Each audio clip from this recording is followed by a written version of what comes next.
Mga kaits, grabe.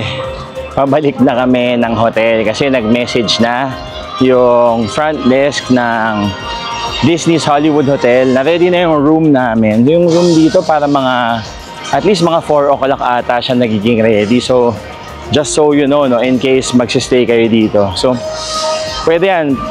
Disneyland kayo buong umaga. Tapos pag ready na yung room ninyo, as far as I can remember, pwede kayong bumalik. Okay, so, balik muna kayo sa room ninyo, pahinga konti, tapos balik kayo for dinner or for momentous. So, pwede nyo gawin yan.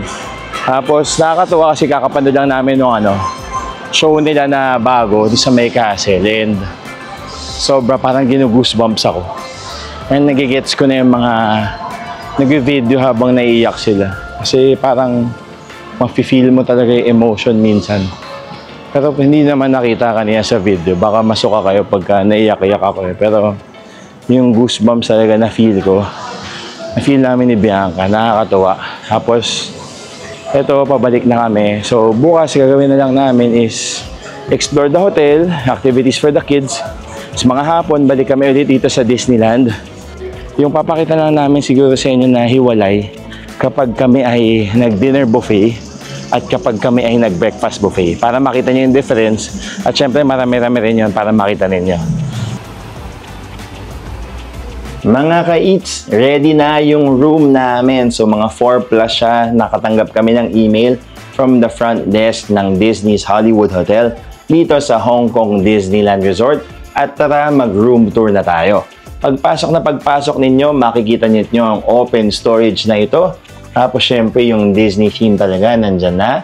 Merong hangers, malaking patungan ng mga bags, may safe, merong mga cute na slippers, di ba? Iba-ibang sizes yan. 3 lang siya ngayon. Dati 4 eh. Parang kulang. Tapos, ito lalagyan ng mga sapatos. Daya, hingi tayo mamaya. Tapos ito ay water dispenser. Kailangan nyo na lang ay bote. Meron naman silang baso dito. Meron na silang coffee and tea amenities. Kasama yan, libre yan. Kasama sa binayaran nyo. Tapos, meron na tayo ditong mini fridge. Munti ko pang makalimutan. So, ito yung mga packages. Kung gusto niyo ng mga snacks, 128 at 380 Hong Kong dollars. Bago ko ipakita yung kwarto, ito muna tayo sa toilet and bath. So, may mirror dito. At meron din pala mirror dito. Na-burp ako, sorry. Yan, full-length mirror. Toilet, pero walang bidet. Tapos, meron na silang hair dryer. And meron silang lotion at hand wash. Wala lang sila ng mga basic amenities. Binibili yun dito kasi regulation yun sa ng gobyerno to cut down on waste. Tapos ito naman yung kanilang shower at bathtub. Meron naming shower gel, shampoo at conditioner. Kumpleto naman. Pero syempre, yung mga ibang mga bagay, dala-dala na lang. Meron naman silang towel na binibigay. So ito na yung ating kwarto. Ready na ba kayo makita? Ready na. So mga kaka-follow pa lang sa amin eh. Hindi nyo pa siguro napanood yung mga short videos namin before na nagstay kami sa Hong Kong Disneyland. Ready na kayo? 3, 2, 1, tanan! Ito na. Ang ganda. 2 double bed yan. Kasya talaga pang 4. Tapos syempre, ang pinaka-centerpiece nitong room na to, si Minnie pati si Mickey. Tapos si Pluto, si Daisy, Sino nga itong isa? Sino isang aso? Goofy. Nakalimutan pa. Sorry, matanda na ako. Saka si Donald. Tapos, itong throw pillow na ito. Yan. Tapos, meron tayong console dito. Mga USB charging cables. Pwede dyan. Tapos, controls. Siyempre, yung telepono. Tapos, itong ball pen. Siyempre, pwede iuwi ito for Disney. Tapos, parang may card dito. Tapos, hindi kasama itong mga batang to. Kasama lang namin yan. Hello, mga babies. Ay, be careful, baby. Okay. Tapos, maganda dito yung storage. No? Malakas yung space. Pwede pa kayong mag-connecting room just in case, no? Malaki yung... Oh, yes. You got that. Malaki yung TV. Tapos, pwede kayong manood ng Disney movies and shows all day. Every day. Tapos, ito yung parang, upuan na mukhang film. Tapos meron pa dito, yung mga Disney details talaga nakakatuwa. Ang paborito ko dito, itong lamp na ito, na may Mickey Mouse. Tapos, hello, may mirror pa dyan. At ngayon yung room namin, mas maganda yung view. Parang yung pinakaharap ng hotel ata ito. Yan, kita na kung saan kayo sasakay ng bus papuntang Hong Kong Disneyland. Ang maganda dito mga kids, nag-o-offer sila ng baby cot or itong harang na ito. Just in case may mga maliliit pa kayo para safety first. Okay? So yun lang mga kids, napakasimple nitong room na ito. Parang nabook namin to at around 13 to 15,000 sa Klook. So pwede nyo gamitin yung codes namin na each Klook or the Tans Klook kapag kayo ay nag-book sa inyong stay dito.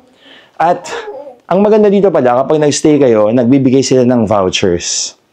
So parang meron silang pa-discount voucher na ganito. Kailangan yan kasi pang food at pang shopping meron sila. Medyo mahal yung pagkain. Yun lang ha. So kung titiisin nyo naman, lalabas kayo, okay naman. Pero, syempre, nandito na rin kayo eh. So, itry nyo na. At 100%, sobrang sarap na sarap kami sa kanilang buffet dito sa Ink and Plate. Ipapakita namin yan sa ibang video.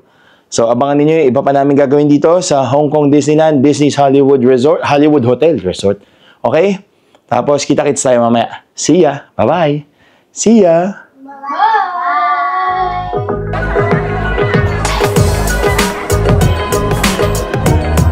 Hello mga ka-eats! Welcome to the following day. So, 3 days, 2 nights kami dito. This will be our second day sa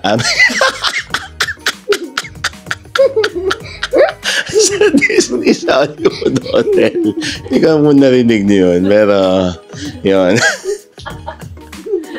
So, papakita ko sa inyo yung the day after. Hello!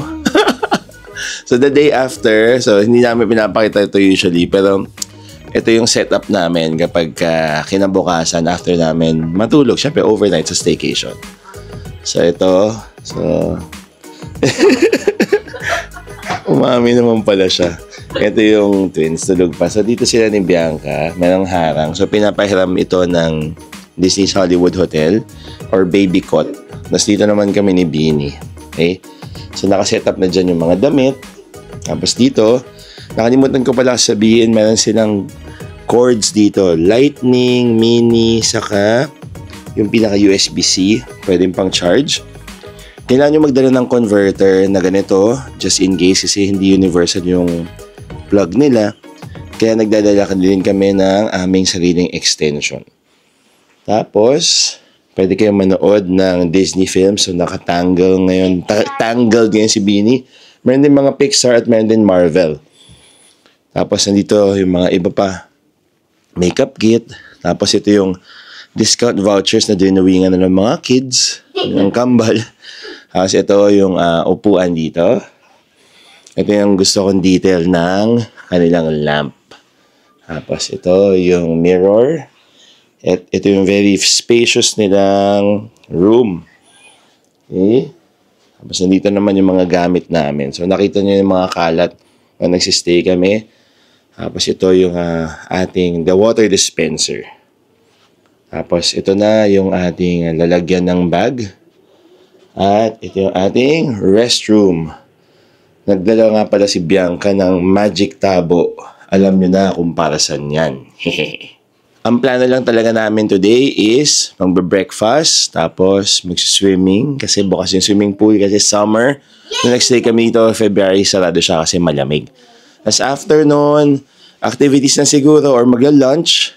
Tapos, paglalaroin namin sila or magjo-join din ng activities. Tapos, pupunta kami ulit ng Hong Kong Disneyland para manood ng show. Sana makakarami kami ng shows at syempre sana makamit din ng mas maraming characters this time. Tapos, papanoorin na namin yung momentous, yung pinaka-highlight ng isang Hong Kong Disneyland na trip. Kasi yun talaga ang pinaka nilook forward namin dahil merong exclusive na light show para sa kanilang 20th year at parang mas mahaba rin ata mga ka-eats. Kaya samahan nyo kami dito sa day 2 ng aming vlog. Let's go!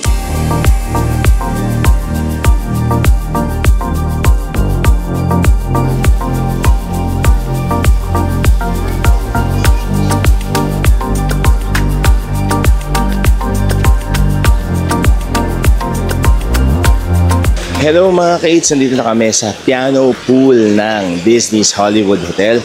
Ipapakita ko sa inyo kung ano yung mga meron dito. Let's go! Pagpasok nyo pa lang, meron na kayong free floaties dito na pwede nyong gamitin.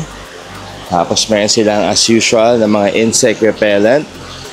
Kasi para medyo uso ang nick-nick dito. Sasabihin nyo lang yung room number nyo. Tapos pwede na kayo kumuha ng towel dito. At meron namang mga floaties dito of different sizes. Merong small, merong medium, at merong large for adults. Tapos maganda dito, meron silang patubig station.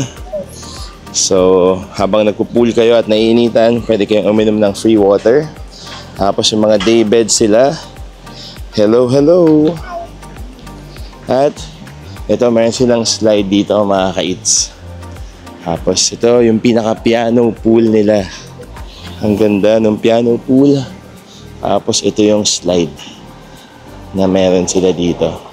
Noong February wala tong laman eh. Kaya nga nakakatuwa ngayon may laman na siya. At pwede na tayong mag-swimming at mag-enjoy dito. Let's go!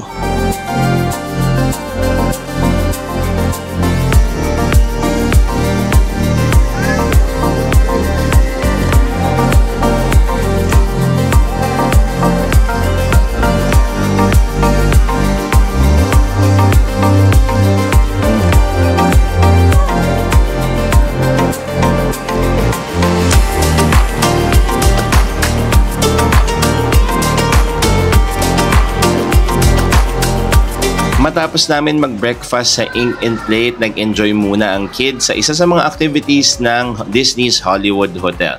Nagpunta kami sa The Archivist para mag-join o sumali sa kanilang pin-making activity ng mga Marvel superheroes. Pwedeng Thor, pwedeng Captain America, at pwedeng Iron Man naman. Pinili nila si Captain America at tuwang-tuwa sila sa activity na ito. Matapos yon, pwede pang mag-picture-picture at mag-video gamit ang props nila. Matapos yon, naglakad-lakad muna kami sa hotel. Tapos nagpunta sa kanilang Malibu Games area kung saan may arcade at mga kids activities pwedeng for free at pwede kayong bumili ng mga tokens na rin. Nakakatuwa kasi may mga free activities talaga sila at free facilities dito na pwede nyong masulit kapag nagstay kayo sa Hong Kong Disneyland Hotels. Any of the 3 hotels yan mga ka-eats, basta pwede nyong puntahan. Pwede nyo ipakita yung keycard at pwede kayong makalibre ng mga activities at mga play areas nila. Matapos yun, nagpunta muna kami sa kanilang celebrity gifts kung saan nagtingin-tingin kami ng mga merch nila. Nakakatuwa ngayon kasi meron silang 20th anniversary merch na taga nga naman ang cute at ang gaganda. Sobrang bet ko tong Monopoly kasi lang medyo mahal ya at 599 Hong Kong dollars. Siyempre marami kayong makita mga t-shirt, mga laruan, mga medyas, mga bag, mga pin, mga bag tags, mga slippers at iba pa. Iba't ibang characters din at iba't ibang mga franchises ang meron dyan. Kaya siguradong meron for your kid and for you. Tapos dito, syempre nakakatuwa, nagbumili kami at naparami tayo ng bili. Halos naka 10,000 pesos ata kami dito. Pero nakakatuwa naman kasi yung quality at ang ganda. For our last activity dito, nagpunta kami dun sa kanilang Hollywood dine-in area na parang restaurant siya na kinonvert na lang into an activity place kasi wala na pong kainan dyan. Nag-make your own plushie sila, towel plushie na pwedeng si Forky or pwedeng si Ham from the Toy Story franchise. Sobrang cute at sobrang daling gawin. Si Sage at si Sadie, pati si Sabine, tuwang-tuwa. Dahil dito, nasulit talaga namin ang aming stay. Hello mga kids! I-wrap up na namin yung aming stay dito sa Disney's Hollywood Hotel sa Hong Kong Disneyland. Ako muna ang mauuna. Tama ba yun? Okay. So, sobrang nagustuhan ko talaga dito is yung details. Tapos yung touch talaga ng magical Disney talaga mga kids. Tapos yung mga staff nila from front desk, luggage, storage, restaurant, sobrang babait, pati sa mga activities talagang panalo and mag-e-enjoy kayo. Tapos yung food sa Ink and Plate, winner na winner talaga mga ka-eats. So sobrang na-enjoy ko talaga siya. Ngayon tatanungin natin si Bianca muna. Mommy B, ano ang na-enjoy mo dito sa ating stay sa Disneyland Hotel? Since dumating nga kami dito, lagi kong sinasabi kay Mark, pag nandito kami, para siyang ibang world. So talagang feel na feel mo na family friendly siya, and alam mong yung kids talaga mag-enjoy at magiging good memory talaga for them itong stay na ito. So yun nga, maganda, very friendly yung staff, very accommodating, tapos yung mga free activities nila talagang sulit na sulit kasi mauuwi mo yung mga gagawin ninyo as your souvenir. So yun pa lang, parang talagang masaya na at enjoy na ang lahat. Alright, how about you? I enjoyed the free activities also, like what Mom said. Like earlier today, we were able to make these so cute Toy Story plushies. This is Ham, a pig, and this is Forky, the fork. And then like, there's so much nice stuff you can do here. Like from the food, it's really nice. And there's like always a character on some types of food. And they change activities, like the swimming pool now is open, so that's a must-do activity if you go on like summer because it's like really, really hot. And you can also go to the different activities in different hotels in Disneyland. So it's really kid-friendly and family-friendly, including the decorations. It's like so cute. Okay, how about you twins? What did you enjoy the most? What? I enjoy making this ham. And I enjoy making this Forky. Alright. Did you like the food? Yeah. Wow, so talagang mga ka-eats, highly recommended. Pangalawang beses na namin ito nag-stay at sabi ko kay Bianca, parang nasira nito yung Hong Kong na typical na nasa city lang kayo. Yung parang kapag nag-Hong Kong kami tuloy, sabi ko, parang lagi kaming mapapastay dito sa Disneyland Hotel na ito, sa Disney's Hollywood Hotel, or baka mag-try na kami next time sa iba pa nilang mga hotels dito. Maraming salamat mga ka-eats sa panonood ng aming vlog. Subaybayan niyo pa yung aming mga videos, aming mga adventures at aming mga food trips. Maraming salamat sa panonood. Until next time,